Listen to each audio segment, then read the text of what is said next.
সৃষ্টির পর থেকে কিয়ামত পর্যন্ত মুখে সিংহা নিয়ে বসে আছে। আল্লাহ তাআলার হুকুম যখন হবে ফুৎকার দেবেন।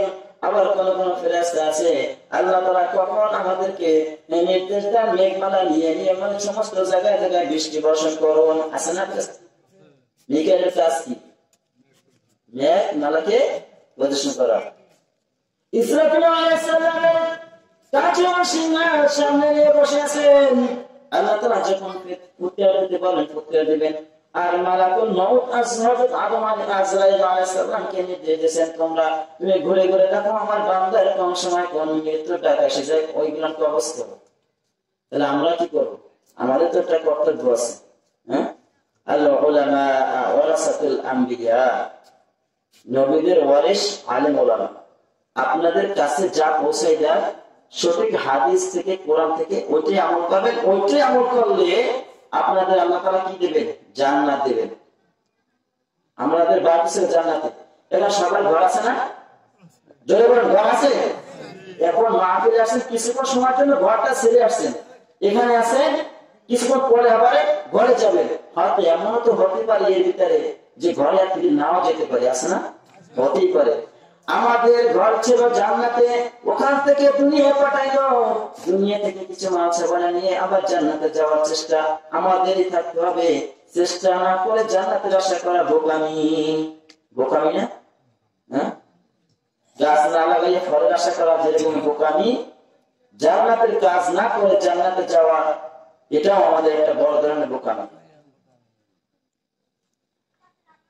আল্লাহ রাব্বুল আলামিন বলেছেন ক্বালা ইয়া আদম আনবিউহুম বিআসমাইহিম ফালাম্মা আনবাআহুম বিআসমাইহিম ক্বালা আলাম আকুল লাকুম ইন্নী আ'লামু গায়বাস সামাওয়াতি ওয়াল আরদ ওয়া আ'লামু মা তুবদুন ওয়া মা কুনতুম تكتمون الله رب العالمين বললেন قال يا آدم أنبئهم بأسمائهم হে আদম, ফেরেশতারা বলতে পারে না তোমার সামনে বসে দেখো, আমি তোমার সামনে বসে জিজ্ঞেস করেছি, অথচ তারা কেউ বলতে পারে নাই। তুমি এদের নাম মুখরণ বলে দাও। فلما أنبأهم بأسمائهم আদম আলাইহিস সালামকে আল্লাহ যে শিক্ষা দিয়েছেন সাথে সাথে সমস্ত বস্তুর নাম গুলো বলে দিলেন, সমস্ত মাখলুকের নাম বলে দিলেন। এমন এমন বিচরণশীল পশু আছে, এমন প্রাণী আছে যারা বুকে ভর দিয়ে চলে, আর এমন কোন প্রাণী আছে 2 পায়ে চলে, এমন প্রাণী আছে 4 পায়ে চলে, এমন কোন প্রাণী আছে আকাশ থেকে উড়ে বেড়ায়। ঠিক না? সমস্ত বস্তুর নামগুলো যখন ফেরেশতাদের সামনে বলে দিলেন, ফেরেশতারা অস্বীকার করল, রাব্বুল আলামিন আমাকে তো এইগুলো শিক্ষা দেন না, আমরা জানবো কোত্থেকে? আমাদের কাছ থেকে যদি একদিন মাসালা জিজ্ঞেস করতে হয় বা একটা কথা জিজ্ঞেস করতে আসে, হুজুর এটা কেমন হবে, আমরা কি করে স্বীকার করবো না যে আমরা জানি না? আমরা কি এটা বলবো?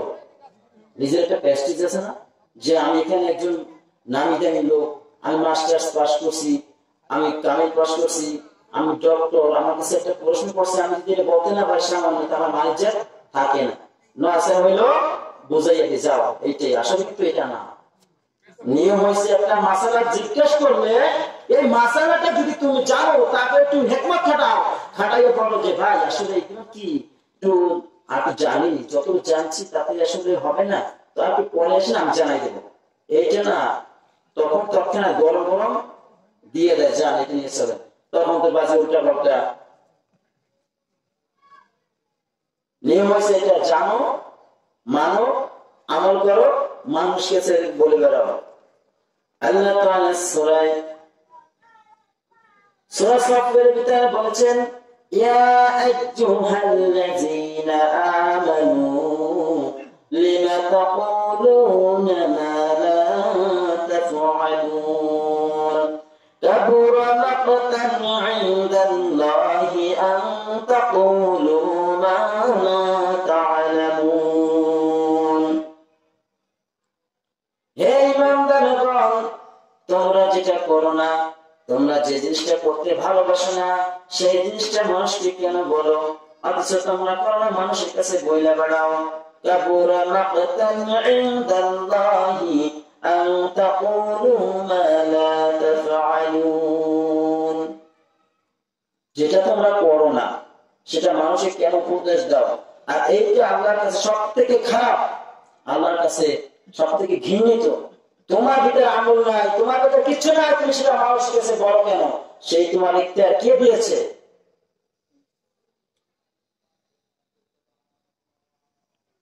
আদম আলাইহিস সালামকে বললেন তুমি সমস্ত বস্তুর নাম বলে দাও। আদম আলাইহিস সালাম ফটাফট করে সমস্ত বস্তুর নাম বলে দিলেন। আদম আলাইহিস সালাম সমস্ত ফেরেশতাদের সামনে বলে দিলেন, আর ফেরেশতারা শুনে আশ্চর্য হয়ে গেল। আমরা তার পূর্বে সৃষ্টি হয়েছি আর সে পরে সৃষ্টি হয়েছে, সে এতগুলোর নাম কিভাবে জানলো? আর এমনি এমনি তো জানে না, নিশ্চয়ই মহান আল্লাহ রাব্বুল আলামিনের হিকমত দান করেছেন। আদমকে যখন বানাবেন তখন কি ফেরেশতাদের কাছে পরামর্শ নিচ্ছিলেন? না, তাদেরকে সতর্ক করেছেন, আমি কিন্তু প্রতিনিধি বানাবো, তোমাদেরকে আমি জানাইলাম।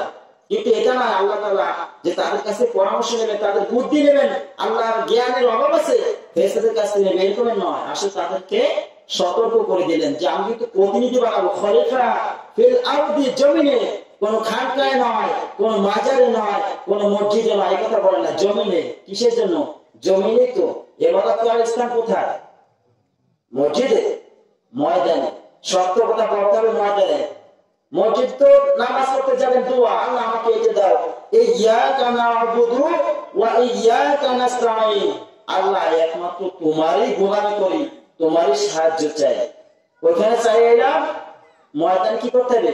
এটা প্রকাশ করতে হবে। সত্য কথা বলার জায়গা হচ্ছে ময়দান, কোন খানকায় মাজারে নয়, মসজিদে নয়। এখানে ময়দানে জিহাদ করতে হবে, ময়দানে। ঘরে বসে জিহাদ করা যায় না, পারা যায় স্ত্রীর সাথে, তাছাড়া তো পারার কোন রাস্তা নেই। কারণ স্ত্রী হচ্ছে ঘরের মানুষ, স্বামীকে উল্টা পারলেও মানতে হবে। এই কারণে আল্লাহ আদম আলাইহিস সালামকে হিকমত দিয়েছেন, সাথে সাথে সমস্ত বস্তুর নাম বলে দিলেন।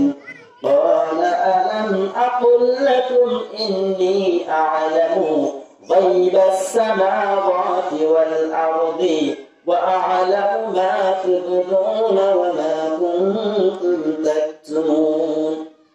আল্লাহ বলেছেন আমি কি তোমাদেরকে বলিনি, ইন্নী আ'লামু, নিশ্চয় আমি জানি, গায়বাস সামাওয়াতি ওয়াল আরদ, আসমান ও জমিনের ভিতরে যা আছে সবকিছু আমি জানি।